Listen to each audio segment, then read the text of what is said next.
మనకు నీటిపారుదలకు సంబంధించి కూడా ఉత్తమ్ కుమార్ రెడ్డి గారు క్లియర్గా చెప్పారు.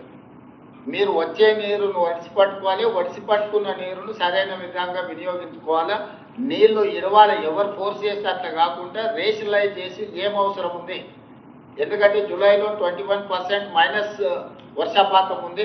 కాకపోతే మంచి వర్షాలు వస్తాయని ఎక్స్పెక్ట్ చేస్తున్నాం. గోదావరి బేసిన్లో కొంత తక్కువ ఉంది, కృష్ణా బేసిన్ కొంత బాగానే ఉంది, కానీ గోదావరి బేసిన్లో కొంత తక్కువ ఉంది. గత సంవత్సరం మనము దేశంలోనే అత్యధికంగా 2,85,00,000 మెట్రిక్ టన్నుల వరి ఉత్పత్తి చేసి దేశంలోనే మొదటి స్థానం నిలబడ్డం. ఈరోజు ప్రజలు వరి ఉత్పత్తిలో చాలా పోటీ పడి పెడుతున్నారు. కాబట్టి ఎలాంటి క్రాప్ లాస్ లేకుండా వాటర్ మేనేజ్మెంట్ అనేది అత్యంత కీలకం. కాబట్టి దాని మీద కూడా దృష్టి పెట్టాలి. అదేవిధంగా ఫర్టిలైజర్ కూడా ఈ వ్యవసాయానికి సాగునీటికి రెండు ఇంటర్లింక్డ్. ఒక శాఖ ఇంకొక శాఖతో సమన్వయం చేసుకోవాలి. నాట్లు ఎంత వేసేదు, ఎంత అవసరం ఉంది. అక్కడ ఆదిలాబాద్ నుంచి మొదలు పెట్టి అచ్చంపేట వరకు వివిధ జిల్లాలలో కొన్ని రోజులు వెనుక ముందు వర్షపాతం.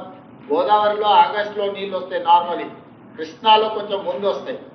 కానీ దాని ప్రకారం వ్యవసాయం కూడా జరిగితే యూరియా కూడా ఏ రకంగా తీసుకోవాలో ఈ నీళ్లను అంచనా వేసుకుంటూ వర్షాలను దృష్టిలో పెట్టుకొని కంప్లీట్గా వాటర్ మేనేజ్మెంట్ చేసుకుంటూ ఈ వ్యవసాయానికి తగ్గట్టుగా ఈరోజు మనము ఎరువులను కూడా రైతులకు అందుబాటులోకి తీసుకురావాలి. చాలా వరకు మన దగ్గర స్టాక్ ఉంది, బఫర్ స్టాక్ ఉంది. మన ఫ్యూచర్ రిక్వైర్మెంట్ ఆగస్టు మంత్కి స్టాక్ లేకపోతే కేంద్రం నుంచి తెచ్చుకుంటాం. కానీ ఇవాళ టీవీలలో పేపర్లలో చాలామంది క్యూలో నిలబడ్డట్టుగా ఫోటోలు వీడియోలు పెడుతున్నారు.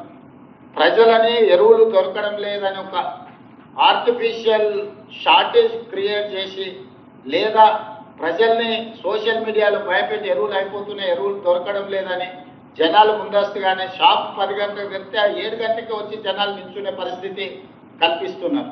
లేకపోతే చెప్పులు పెడుతున్నారు, అవి తీసుకొచ్చి సోషల్ మీడియాలో పెడుతున్నారు. అందుకే నేను కలెక్టర్లకు ఏం చెప్తున్నా అంటే మీ దగ్గర ఎన్ని షాపులు ఉన్నాయి, వాళ్ళ దగ్గర స్టాక్ ఎంత ఉంది, ఆ రోజు ఎంత స్టాక్ వాళ్ళు ఇవ్వగలుగుతారు. బయట నోటీస్ బోర్డు పెట్టి క్లియర్గా డిస్ప్లేలో పెట్టండి. మీరు స్టాక్ ఎంత ఉందో ఆ స్టాక్ వాళ్ళతో పెట్టించండి. బయట ఖచ్చితంగా వాళ్ళు స్టాక్ ఎంత ఉంది, ఎంత అవైలబుల్ ఉంది, ఎవరు ఏం పరిస్థితి ఉన్నది, ఏమి ఇస్తారనేది ఈ ఎరువుల డీలర్లతో ఖచ్చితంగా బయట పెట్టించండి. మీరు ప్రతి ఎరువుల షాప్ దగ్గర ఓ 2 పోలీసులను అదేవిధంగా రెవెన్యూ సిబ్బందిని పెట్టండి స్ట్రీమ్లైన్ చేయడానికి. దాంతో నమ్మకం వస్తుంది. మీరు ఎవరు భయపడాల్సిన పని లేదు. స్టాక్ ఉన్నది, ప్రభుత్వం ఇస్తుంది, ఇప్పిస్తుంది. మీరెవరు దీంట్లో భయపడాల్సిన అవసరం లేదు అనేది క్లియర్గా వాళ్ళకి చెప్పాలి. కాబట్టి ఈరోజు మీరు చాలా వరకు ఎరువులు ఉన్నా కూడా పెద్ద పెద్ద లైన్లు కనిపించి షార్టేజ్ ఉందని ఒక కృత్రిమమైన వాతావరణాన్ని సృష్టిస్తూను దాని కలెక్టర్లు అప్రమత్తంగా ఎదుర్కోవాలి.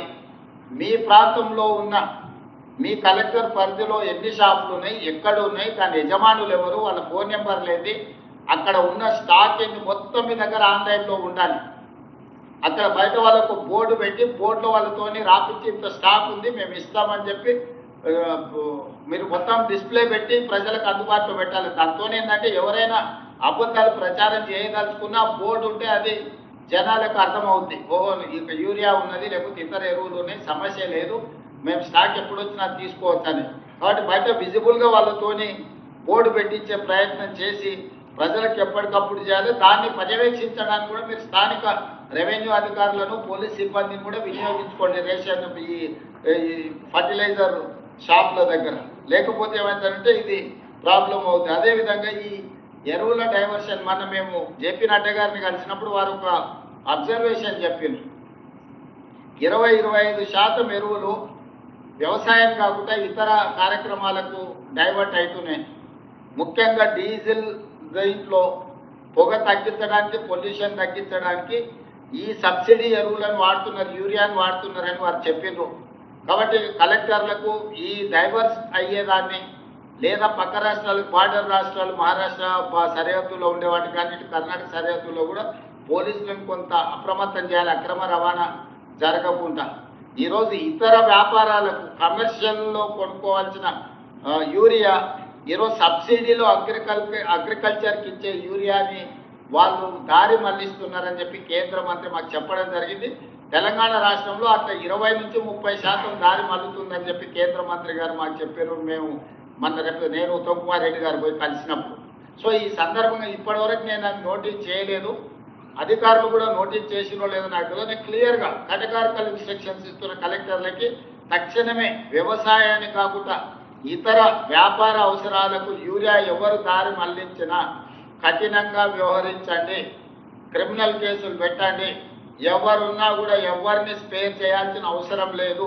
రైతుల కంటే మనకి ఇంకెవ్వరూ ప్రాధాన్యత కాదు. రైతులకు నష్టం జరిగే పని, రైతులకు కష్టం జరిగే పని ఎవరు చేసినా కూడా వాళ్ళని ఉపేక్షించడానికి వీల్లేదు. ఖచ్చితంగా మీరు వాళ్ళకి సంబంధించిన నిర్ణయాలు తీసుకోండి. తర్వాత ఈ యూనిట్లపై అంటే ఈ యాడ్ బ్లూ అండ్ డిఈఎఫ్ తయారీ యూనిట్లపై కూడా కఠినమైన అంటే దీంట్లో ఒక నిఘా పెట్టి వీళ్ళ మీద కూడా చర్యలు తీసుకోవాలనేది కేంద్ర ప్రభుత్వం నుంచి మనకు ఆదేశాలు ఉన్నాయి. టోల్ ఫ్రీ నెంబర్ కూడా ఉన్నాయి. టోల్ ఫ్రీ నెంబర్ను కూడా ఫిర్యాదుల కోసం ఇట్లాంటివి వస్తుంది కదా, దాని కలెక్టర్లు అందరూ షాప్ల ముందర డిస్ప్లేలో రాపించి పెట్టండి. ముఖ్యంగా బస్ స్టాండ్లలో అక్కడక్కడ కూడా అవసరమైతే ఈ ఎరువులకు సంబంధించి ఏదైనా ఉంటే ఏదైనా ఫిర్యాదు ఉంటే చేయడానికి టోల్ ఫ్రీ నెంబర్ని పబ్లిక్ ప్లేస్లలో కూడా మీరు దాన్ని కనిపించేటట్టుగా పెడితే దాంతో మనకు ఏదైనా కంప్లైంట్ వస్తే ఇమ్మీడియట్గా అడ్రస్ చేయడానికి ఉంటుంది. చివరగా రేషన్ కార్డు అత్యంత ప్రతిష్టాత్మకంగా మనం కార్యాచరణ తీసుకున్నాం. మన తుంగతుర్తిలో పెద్ద ఎత్తున మనం ప్రారంభోత్సవం చేసుకున్నాం. దాదాపుగా ఇప్పటికీ రేషన్ కార్డులకు సంబంధించి మనం చాలా కార్యక్రమాలు తీసుకున్నా రొటీన్గా జరిగిపోతుంది. ఈ రొటీన్గా జరిగే దాంట్లో 7 లక్షల పైన మనం కొత్త రేషన్ కార్డులను యాడ్ చేసి 31 లక్షల మంది దీంట్లో యాడ్ అయినారు. దాదాపు ఇప్పుడు రాష్ట్రంలో 96,95,000 రేషన్ కార్డులు ఉన్నాయి. దాదాపుగా 3,10,00,000 మంది రోజు రేషన్ను ఉపయోగించుకుంటున్నారు. ఇంతకుముందు రేషన్ కార్డు కానీ రేషన్ షాపులు కానీ డిమాండ్ లేదు. దొడ్డు బియ్యం ఇచ్చినప్పుడు ఎవరు పెద్దగా దాన్ని పట్టించుకొని దొడ్డు బియ్యం తెచ్చుకున్న సందర్భాలు లేవు. అదేదో బ్లాక్ మార్కెట్లలో మిల్లర్స్ ఎవరో కొనుక్కొని ఎవరో పోయేది.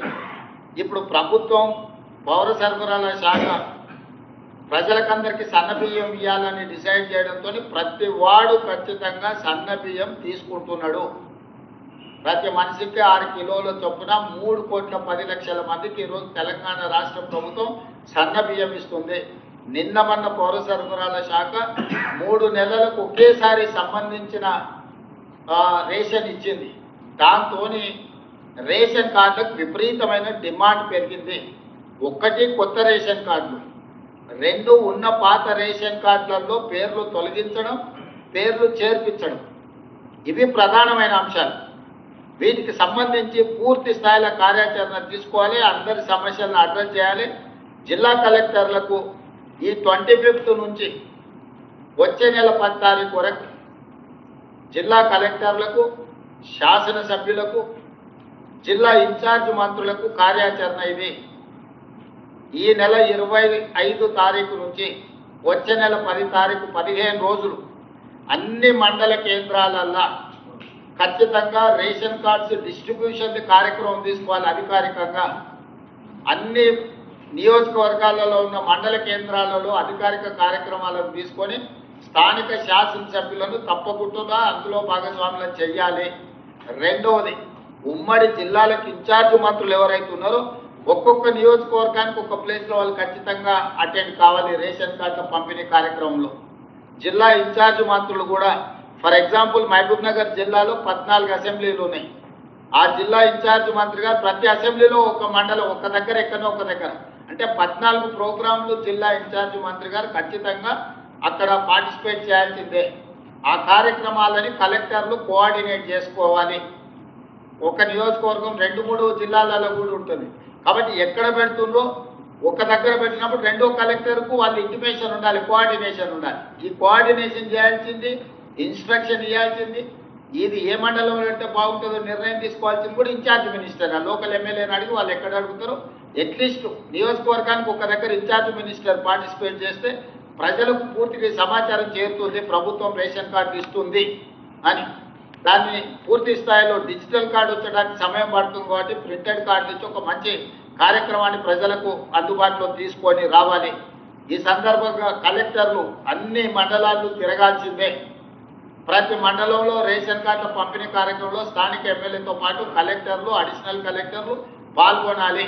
ప్రతి మండలం మీరు మీ మండలాన్ని రోడ్ మ్యాప్ చేసుకొని ఈ నెల 25 నుంచి వచ్చే నెల 10 తారీఖు దాదాపుగా 15-16 రోజులు ఉంటుంది. మీకు ఏ జిల్లాలో కూడా 8 మండలాలు, 10 మండలాలు, 15 మండలాలు, 20 మండలాలు, రోజుకు 2 మండలాలు పెట్టుకుంటే కూడా 15 రోజులలో మీరు 30 మండలాలలో తిరగవచ్చు. ఎక్కడైనా కొంచెం అధికంగా ఉంటే 3 పెట్టుకోండి. పక్కన మండలాలు 3 కార్యక్రమాలు చేసుకోవడం కూడా పెద్ద విషయం కాదు. కింద ప్రతి మండలానికి ఒక డిజిగ్నేటెడ్ ఆఫీసర్కు బాధ్యత ఇవ్వండి.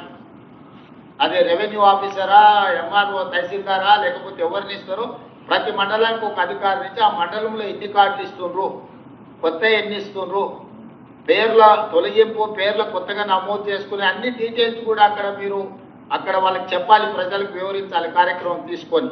ఇది పెద్ద ఎత్తున తీసుకొని ముందుకు వెళ్ళాలి.